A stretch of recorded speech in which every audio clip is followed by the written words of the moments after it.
Strat-O-Matic Excel Carryover League.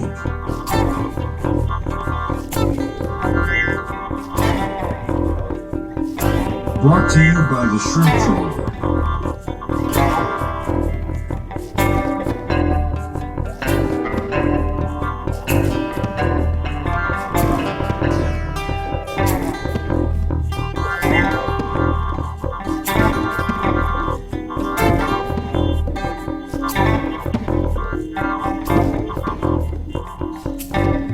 1972 to 1975. Game 427, Arizona at Portland. Welcome back, baseball fans. 1972-75 Carryover League.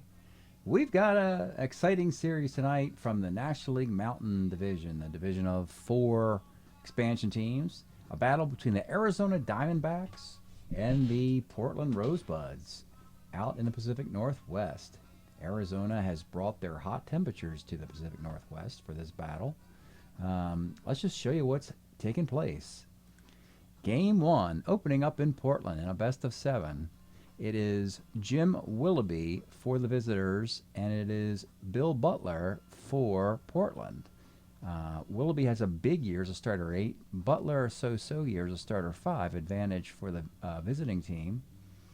And in this one, scoring gets started in a 4th, a couple walks, and then a 2-run double by Bill Plummer, also known as Johnny Bench's backup for most of the 70s. He's wound up here in Arizona. 2-zip. But in the bottom of the 6th, Jim Willoughby is devilish to lefties, but only so-so against right-handed batters. You have Angel Mangual with a triple, Billy Parker with an RBI double, and then Gary Sutherland rolls homer 1 of 6, fly ball the rest, and the Willoughby card. Sutherland's got power, even though he only had a modest number of home runs.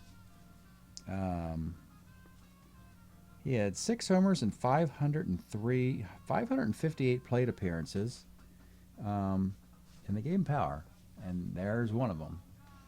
In the 7th inning, they add another run on another home run by a righty. This one, Bob Montgomery. It's 4-2, but Arizona has other plans in the 9th inning. Going through the Portland bullpen of Don Durham, John Strohmeyer, and Ray Sadecki, Arizona gets a walk, a triple by Mike Vail, and a Fred Stanley single to tie the game. It stays like that until the 11th inning when Ed Herman, coming in for Plummer to catch, singles, pinch runner, scores on a sac fly, and it's a 5-4 win for Arizona. Fun battle, folks. When you get these expansion teams, it's very competitive. And most of these series go, best of 7s go 5, 6, 7 games. And they're close. You know? I mean, you're looking for good competition when you're doing these solitaire games instead of, David versus Goliath. So, yeah, Arizona, Portland, they're solid bunches. They're 2 decent teams. Now in Game 2, Portland, can they answer? High-scoring affair, they do answer. They win this one, to tie the series a game apiece. Bob Montgomery homer there in the 1st.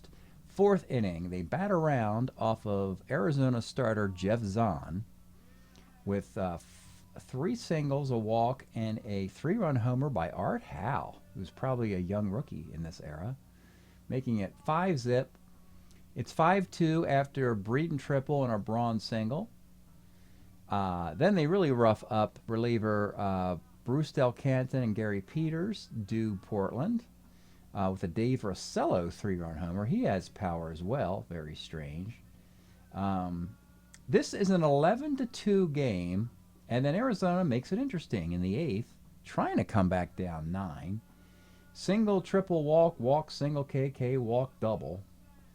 But then Ray Bear gets the final 4 outs. It's an 11-7 final. Portland evens a series a game apiece. Let's go to game number 3. This is in the desert now. Ray Corbin for Portland versus Reggie Cleveland, the ace of Arizona. And this is a nice, crisply played game, particularly for Reggie Cleveland. He gave up a solo homer to his first batter he faced, Rich Coggins. An RBI single in the 3rd, and that's all Reggie would give up in 8 innings of work.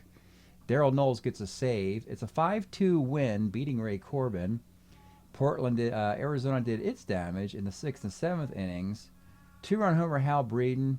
Solo shot by Pedro Garcia, formerly of the Brewers, and a 2-run homer by Merv Retman, formerly of Baltimore. So Arizona takes a 2-1 series lead. Then we get to Game 4, and Portland gets a road win, 4-2. Rob Gardner from the formerly a Yankee farmhand versus Steve Stone, who was a Giant, then a White Sox, and then an Oriole, Cub. Steve Stone loses a tough one here. He put a lot of men on early in this game and stranded them. 2 walks there, a double and a single, and a walk there, all stranded, single walk. Gives up a 2-run homer in the 6th, but in the 9th inning, they kept him in the game even though he had been putting men on. And it's a game-deciding 2-run homer by this Dave Russello again. And this time Ray Bear gets a win in relief. Portland evens the series at 2 games apiece. So it's turning into a best-of-3 now. Game 5 in Arizona, and once again the road team will win 3 out of the 5 games, which in this case means Portland. Nellie Bryles coming back versus Jim Willoughby. And Willoughby, again, he's getting knocked around because the opponent is choosing to use a lot of right-handed hitters against him and benching lefties. For instance, the left-handers Ron Blomberg and Tommy McCraw normally would play, but because Willoughby is so good against them, it was a smart move because right-handed catcher John Bateman went 3 for 4 in the game. Bob Montgomery, the DH, had a 2-run triple in this one. Right-handed batter Frank Robinson with a home run. Arizona tried to rally in the 8th off of the bullpen of John Straymeyer and Ray Bear with a Fred Stanley double, a Merv Retman double, and a Dave May double. But then Straymeyer and Bear get 4 of the last 5 batters out to end it. Another 1-run game. 1 or 2-run games. Most of the series. Portland takes home field plus back to the Pacific Northwest. And that's what we have today, folks. It is Game 6 of a best-of-7 series where Portland has won 3 already. So they need to win either this game or a Game 7. Interesting situation here. Before we get to the standings, let's look at the rotations. Arizona has Jeff Zahn today and Reggie Cleveland, the ace, for Game 7. Portland is unfortunate that only one of their pitchers, Nellie Bryles, can pitch on 3 days rest. And he pitched 2 days ago. So Bill Butler pitches today, and then they're going to have to go to their swing starter if there's a Game 7. Big advantage for Arizona, their ace versus a swing starter in Don Durham. So Portland has extra incentive, beyond the obvious, to win today. If they lose today, they'd be the underdog in a Game 7. So they need to put the Diamondbacks away if they can. And even more importantly, the standings. This crazy, kooky division.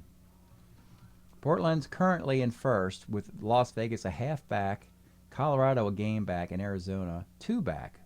But if Arizona, like I just suggested, this is kooky, folks. If they win the next 2 games, then you have what turns into a 3-way tie for second, a half a game behind Las Vegas, who'd be in first.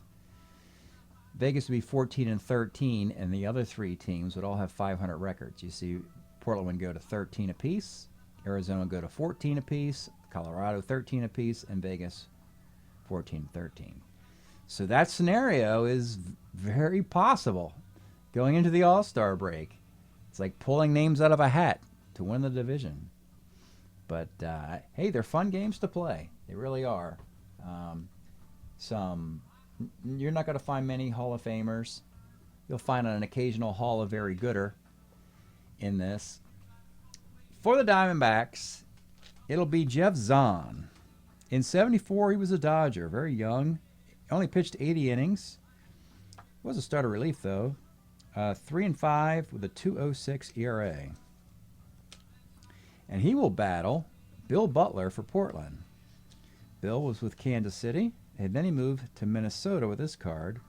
74 with the Twins, 4-6, 4.09 ERA in 99 innings. Advantage, Arizona. So they'll have the pitching advantage in both these games. Portland will have the home field advantage. We've got Bing Russell, Kurt Russell, and the Portland Mavericks on hand. The bad boys of baseball, checking out the game. Here in the Pacific Northwest, Diamondbacks, Portland. Let's get started. Leading off for the Diamondbacks, Stevie Ray Braun. 2-7's a base hit. Merv Retman. 49 is a walk. 2 on for Brock Davis. 69, second C. Runners in scoring position for Hal Breeden. 39 is a single to center field. Run scores. Retman, a 14 runner, will run against Mangual with 1 out, and he scores on a 13.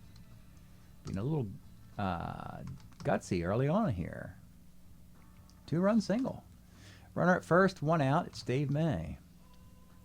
46 off Butler's a single to center field. Breeden holds at second. He's an 8 runner. And now you got Bill Plummer. 210 is a 1-6-3 double play. And Arizona's big rally is held to 2 runs. All right, for Portland, leading off, it'll be Bernie Carbo. 1-7's a walk. Dave Russello. 2-4 is a fielder's choice. Bob Montgomery. 3-7's a K. And with 2 outs, Frank Robinson. Fans love him here.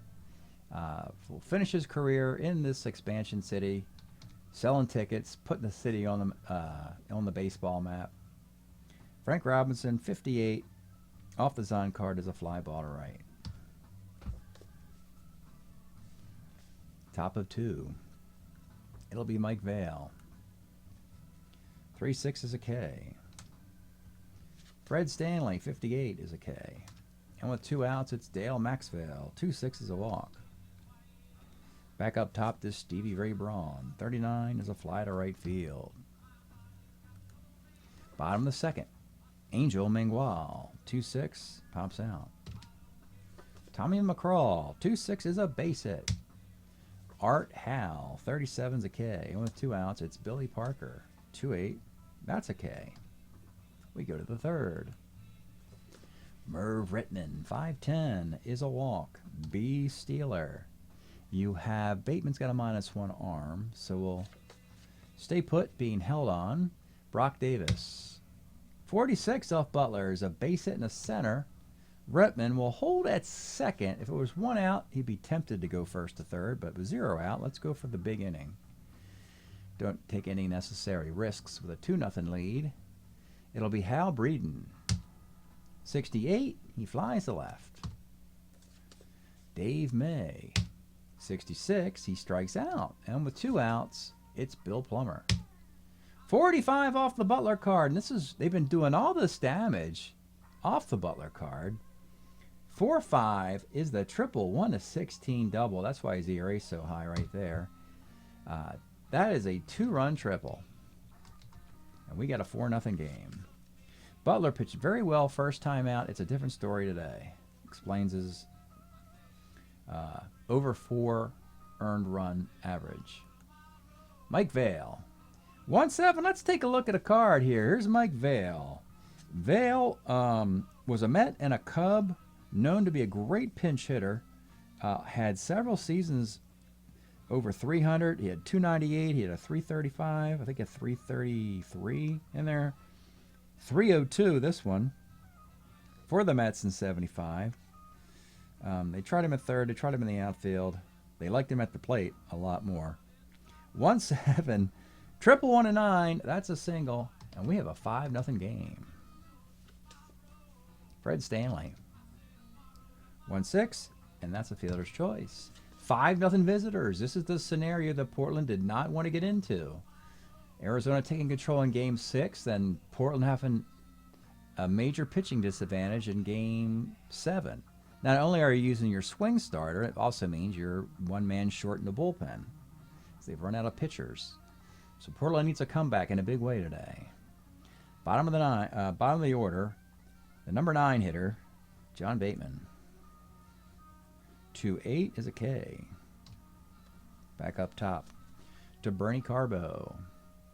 37's a walk. Dave Rossello. 111 is a 5-4-3 double play.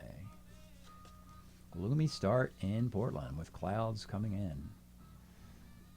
And it's Dale Maxwell leading off. 110, single 1-9, cannot get it, he lines out. Stevie Ray Braun, 312 is a low max. Merv Retman, 68 is a fly ball to left field. Nice little inning there for Butler, getting control of himself. Bottom of the 4th, Robert Montgomery, 58, flies to right. Frank Robinson, 69, flies to left, and with 2 outs, it's Angel Mangual. 310, a roller to short. Jeff Zahn on his game today with a 1-hitter through 4. Brock Davis, 59, walks. Hal Breeden, 48 is a walk, and we're not long for Butler here. You'd like him to give you innings because of the shortened bullpen. Durham would pitch a game 7. All you got Strohmeyer, Ray Sadecki, and Ray Bear. Butler is a batter away. This is the problem with these expansion teams. You generally can't flesh out your roster all the way, and you've got some weaknesses. In Portland's case, it's pitching depth. 2 on for Dave May. 3-6, let's take a look at a card, folks. Dave May was with Baltimore, was with Milwaukee, then I think later Atlanta. I think it's Lee May's brother, or Carlos May. No, I think Carlos May and Lee May are brothers. I don't know about Dave May. But you guys can put that in the comments section to verify that if you wish. 3-6, Dave May in his best year of 73. 25 homers, a 303 average, in 668 plate appearances. That is gone. And now we're in a really sticky situation in Portland. This game has gotten out of control, and it's 8-zip.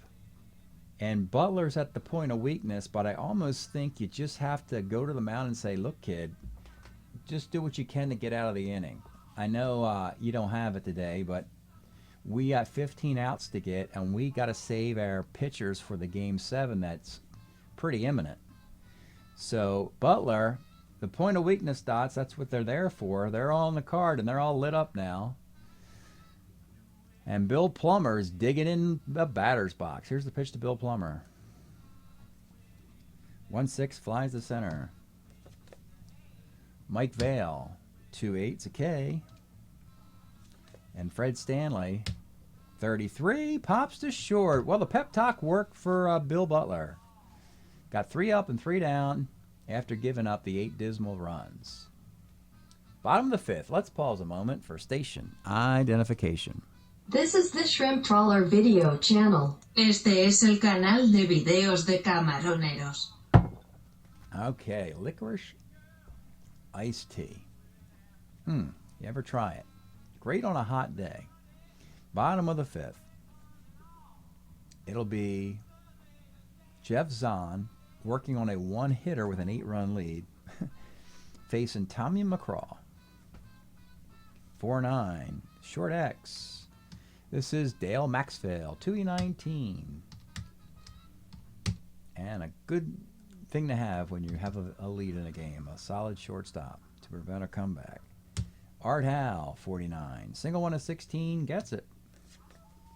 Billy Parker, 2-9, is a 6-4-3 double play. And Jeff Zahn is in control, as are the D-backs. We go to the 6th. Butler is throwing a lot of pitches. He's going to try and get through the 6th inning, which would help his team a lot.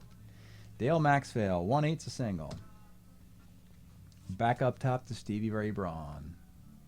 5-12, and that's the first point of weakness hit off the card. It only comes 5 batters in. So, how many times has it been the first batter the guy faces gets the dot? Boy, that happens to me so much. But it's already happened here. Runners on the corners, playing back for Retman, hoping for a double play. 2-5 is a K. Same thing for Brock Davis. 4-4, homer 1-19, doesn't have power. That's a single ... At this point, for health reasons, we'll only let Butler face 5 more hitters, and then we'll hopefully at the maximum, and hopefully he gets 2 of them out. Runners in the corners in a 9-0 game for Hal Breeden. 58's a strikeout. And with 2 outs, it's Dave May, who homered before. 3-12's a Lomax. So Butler grits it out. We'll let him go grab a shower after the nightmare. Poor guy. Just didn't have it today. And we got a rout here on YouTube for folks. We've had a close game season. So we'll just kind of hurry you through the rest of this. John Bateman, 55's a K. Bernie Carbo, 46 is a single. Dave Rosello, 65, skies the center. Bob Montgomery, 57, bounces to short, and it's the reliable Maxville who makes the play. All right, we're going to go an inning apiece to conserve the bullpen here. We'll start with Strohmeyer for the 7th. John Strohmeyer, he was an Expo in 72, 1-2 with a 3.51 ERA in 77 innings. A ready reliever who gets lefties out. Always very valuable. He'll face Bill Plummer. 4-11, pitcher X, Strohmeyer. In Zinni 0, I don't roll you 0 home pitchers. That's an out. Mike Vail. 2-5, flies to left field. And Fred Stanley. 55, flies to center. 3 up and 3 down. Do the Diamondbacks have any more defense that could help out our Jeff Zahn continue the shutout? No, they're all in there. They're best defensive players. Well, it has been a gloomy, disappointing day in Portland. Hoping they could have won today and been in first place at the All-Star break, and now it's a deflated mood here in Portland. But we've reached the 7th inning stretch, and we're enjoying Beauregard. Beauregard was a Portland wrestler in the early 70s, and then he made this rhythm and blues funky record. He got a very young Craig Sage from the Wipers to play guitar. I think this one. We'll throw this down for you. Craig Sage of the Wipers, like 16 years old, playing guitar on this. Anyway, bottom of the 7th. Frank Robinson will lead off. Let's take a look at Frank's card. Frank had moved on from Baltimore to the Dodgers, to the Angels, eventually manages Cleveland. With all the suitcase blues he had, we decided to put him here in Portland. Every time he shows up in a new town, they win a division. Portland won a division a year ago. When he was with Cleveland, they won the division. Of course, with Baltimore, they won a World Series. Here's the pitch to Frank Robinson. 2-5 is a single. Angel Mangual, 2-7's a K. Tommy McCraw, 55, second C. And with 2 outs, Art Hal, 57, short X. And it's Dale Maxville making another play. That's how you win on the road, folks. You want to win on the road consistently, have great defense at shortstop. Rally music will turn that down. As we go to the 8th inning, Strohmeyer will leave, and Ray Sadecki will come in there. Oh boy, momentum change in this series where it's just going back and forth, back and forth, back and forth. Dale Maxville leads off in the 8th. 3-6 is a walk. He has been on base 3 out of 4 times. He hit .221. But we'll take a .221 hitting shortstop if he's a stud fielder. Stevie Ray Braun, 57 is a K. Merv Retman, 57 for a right-hander, is a sky to center. Brock Davis, 58, pops to third. Bottom of the 8th for Zahn. He is also doing a service to his team, allowing Reggie Cleveland to have the entire bullpen available so far for a Game 7. It'll be Billy Parker. 4-4. Homer 1-5 fly ball, and he misses it on a 17. Bateman 2-6 center. Bernie Carbo 37 is a walk. Dave Ursello 47 is a single. Trying to break this guy. Bob Montgomery flies to left field. We'll go to the 9th. We'll go to Ray Bear, the closer. We'll show you his card. Ray Bear has a distinction of lowest ERA on a Strat-O-Matic card in this timeline. It is 0.53, but it was just 17 innings.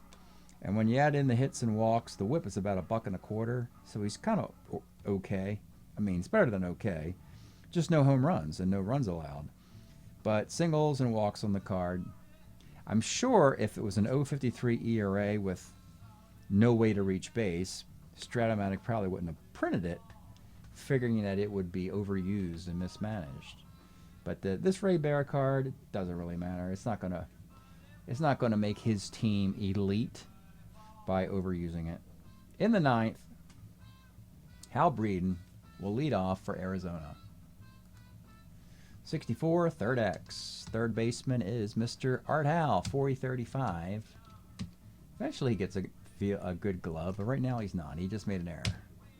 Dave May homered earlier, 310, fly to right. Bill Plummer, 65, skies a center, and with 2 outs, Mike Vail, 310, single 1-2, lines out. Bottom of the 9th, Zahn is going for it, CGSO. And this really sets up a great Game 7 scenario. Cross the fingers. Frank Robinson, 37's a K.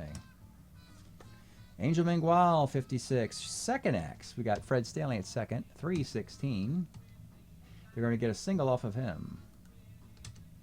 Tommy McCraw, 39, is a walk. And that is your point of weakness for Zahn. But Zahn's going to continue. He's got a 9-run lead.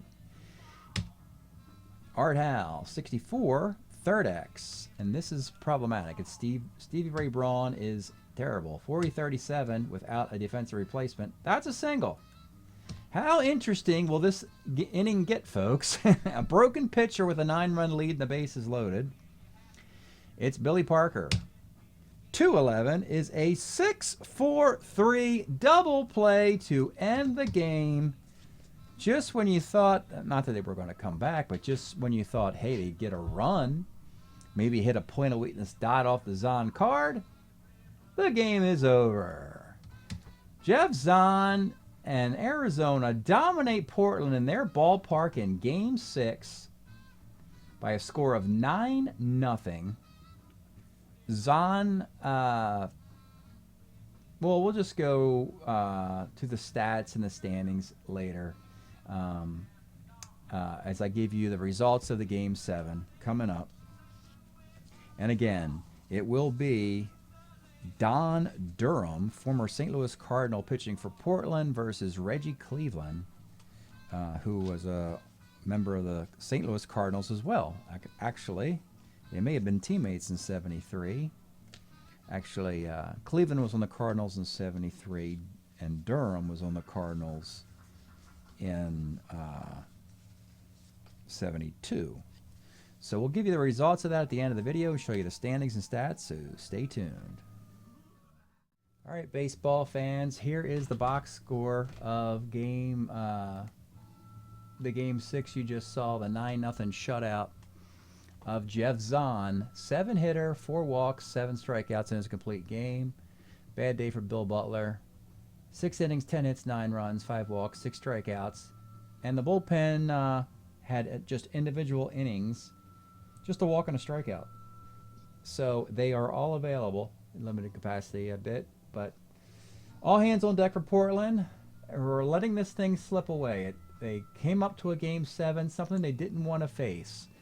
And this one's a very intriguing Game 7. Let's take a look. It's going to be Reggie Cleveland, the ace of Arizona, versus Don Durham, a swing starter who is good against righties, bad against lefties. He gets a 3-up and 3-down first inning. That's a great start. Bottom of the first inning, Reggie Cleveland gives up a walk to Carbo. Art Hal gets a single off the defense. That'll be a theme. And then Ron Bloomberg, 3-run homer right off the bat. Portland's in great shape. Their shaky starter has a 3-up and 3-down inning. They get a 3-run lead.